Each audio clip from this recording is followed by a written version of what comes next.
છોટાઉદેપુરના સંખેડા તાલુકામાં જળબંબાકારની સ્થિતિ જોવા મળી રહી છે। ગોલા ગામડી 4 રસ્તાઓ પર વરસાદી પાણી ભરાઈ ગયા। વડોદરા બોડેલી હાઈવે ઉપર વરસાદી પાણી ભરાયેલા જોવા મળી રહ્યા છે। ભારે વરસાદને કારણે રસ્તા પર પાણી ફરી વળ્યા। પાણી ભરાતા વાહન ચાલકોને ભારે હાલાકીનો સામનો કરવાનો વારો આવ્યો છે।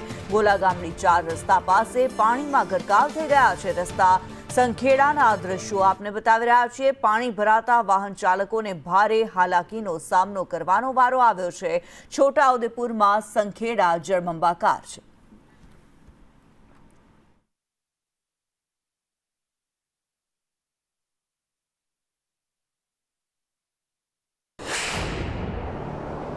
સંખેડા તાલુકામાં વિતેલા 24 કલાક દરમિયાન 5 ઇંચ જેટલો ભારે વરસાદ પડ્યો છે અને તેને કારણે ગોલા ગામડી 4 રસ્તા ઉપર પાણી ભરાયા છે। સંદેશ ન્યૂઝ અત્યારે પહોંચ્યું છે ગોલા ગામડી ખાતે। ગ્રાઉન્ડ ઝીરો રિપોર્ટ સંદેશ ન્યૂઝ આપણે બતાવી રહ્યું છે। અહીંયા જે પાણી ભરાયું છે એના કારણે પસાર થતા વાહન ચાલકોને મુશ્કેલીનો સામનો કરવો પડી રહ્યો છે। દર વર્ષે ચોમાસામાં અહીંયા આ જ પ્રકારની સ્થિતિ સર્જાતી હોવા છતાં તંત્ર દ્વારા કોઈ જ પ્રી મોન્સૂનની કામગીરી કરાતી નથી અને તેને કારણે વાહન ચાલકોને પરેશાની ભોગવવાનો વારો આવ્યો છે। જો તંત્ર દ્વારા પ્રી મોન્સૂનની કામગીરી યોગ્ય રીતે કરાઈ હોત તો આજે વાહન ચાલકોને આ રીતે પરેશાની ભોગવવી ન પડી હોત। સંજય ભાટિયા, સંદેશ ન્યૂઝ।